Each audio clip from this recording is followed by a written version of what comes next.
My experience with Pokemon as a whole was almost nil coming into 2016. Then Pokemon Go took the world by storm. I was playing it, my friends were playing it, the whole world was playing it, and that was how I, along with many others, were first introduced to the world of Pokemon. I still play Pokemon Go, I've even played it a bit today, but I knew that it was essential to my game design career to have at least played one of these classic RPGs. So I asked around, talked to some of the friends who have played a lot, if not all of the main series of the Pokemon titles, to see which one I should start with. I wanted a classic experience, but I knew I wanted to make a video as well, so they pointed me in the direction of Pokemon Fire Red, the remaster of the original Pokemon Red game. From my understanding, the only differences were purely on the art side of things. I had a lot of misconceptions going into this experience, the main one being that there was a lack of strategy during combat, something which I will say now is completely false, but I will talk more about later when I get into the main point of the video. But the other thing was that I thought Pokemon was purely a collectathon. I assumed progression was gated by how many you have seen or caught, and that was the main aspect of the game. Now I will consider collecting Pokemon to be an aspect of the game, and a strong one at that, but there is so much more to unpack. I consider Fire Red to tether the line between not one or two genres, but four, with an additional aspect that I don't consider to be a genre, but still a defining part of the experience. The game is obviously a collectathon, in certain aspects. In one part of the game you need to have at least 20 Pokemon to progress, but also Fire Red is a Metroidvania, as you need certain power-ups to progress through the world, a JRPG, both in combat and origin, and a puzzle game, as certain areas require you to complete puzzles in order to progress. The aspect that I don't consider to be a genre is exploration, but it is such a huge part of what makes the game so good, I had to mention it. Exploring this world isn't good because you have a waypoint or a consistently updating questline. No, it's because you are given a goal at the start of the game to defeat all 8 gyms and to win the Pokemon League.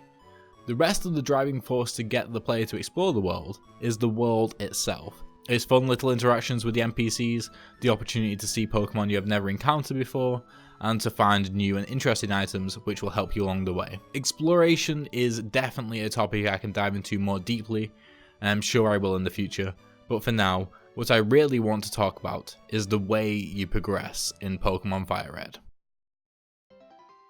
Firstly, I would like to mention that I find it really cool that your progression level-wise isn't tethered to the player at all. Throughout the whole game, your character that you control stays completely the same. All that changes is your knowledge and your Pokemon, which I think adds an extra layer of depth to the immersive experience. My experience with Pokemon Fire Red was somewhat of a roller coaster. I found the game to be a bit dull at the beginning.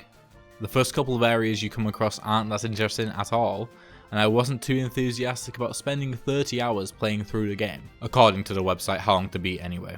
But as soon as I hit Lavender Town, I was hooked.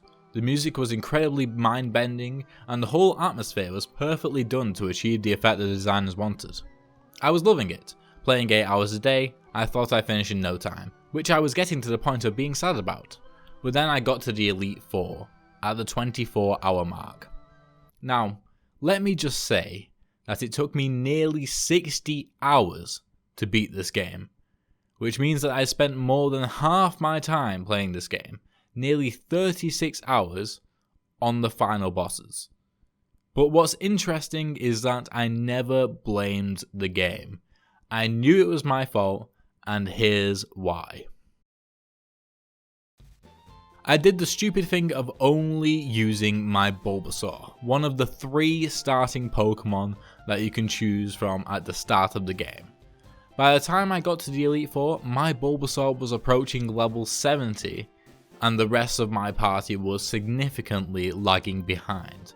I was misled by my own ignorance, that I could do what I had been doing all game and just let my Bulbasaur tank the whole fight, but no, due to Pokemon's rock paper scissors combat, this was impossible. Let me just dive into the combat for a moment. What I mean by rock, paper, scissors combat is that everything in the game hard counters something, and everything in the game is hard countered by something else, which means that if a Pokemon comes up against its hard counter, you need to be significantly over leveled to be able to come out on top in that fight.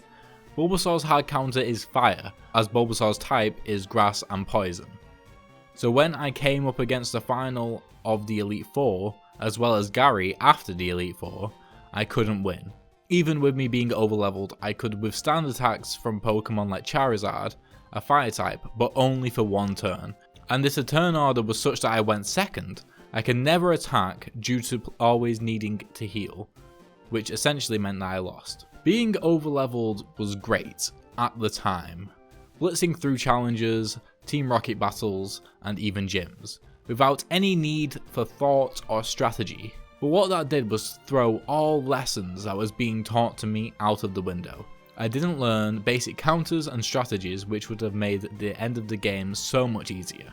For example, Surf and Ice Beam, which I eventually taught to my Pokemon for the final battle, would have been amazing to know about, and that they countered the specific Pokemon that I was having issues with earlier on in the game.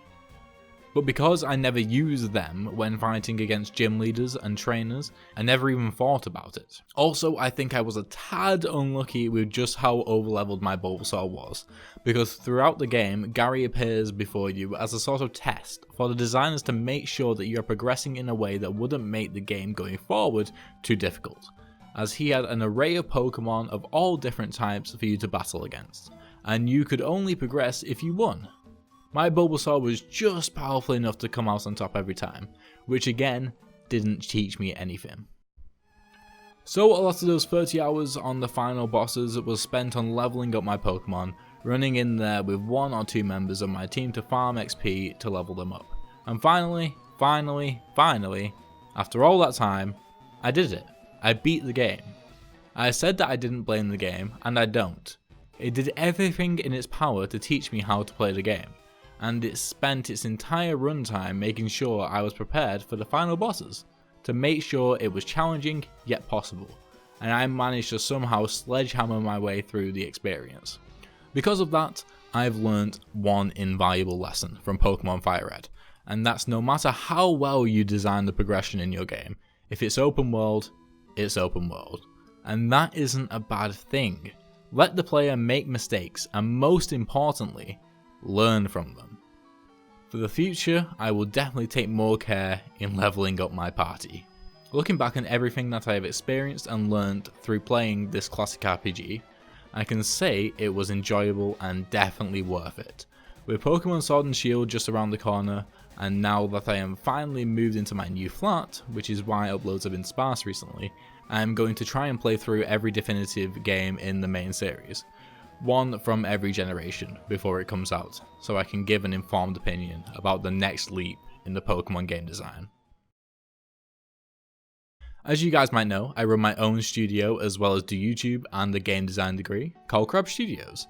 We are currently working on a board game that has been in development for about a year now called Blockers the Stacking Game. If you would like to know more, I recommend following the links in the description, especially the Instagram account for the studio, as we post frequently about development updates and such. Anyway, that's it from me, and I shall see you next time. Goodbye.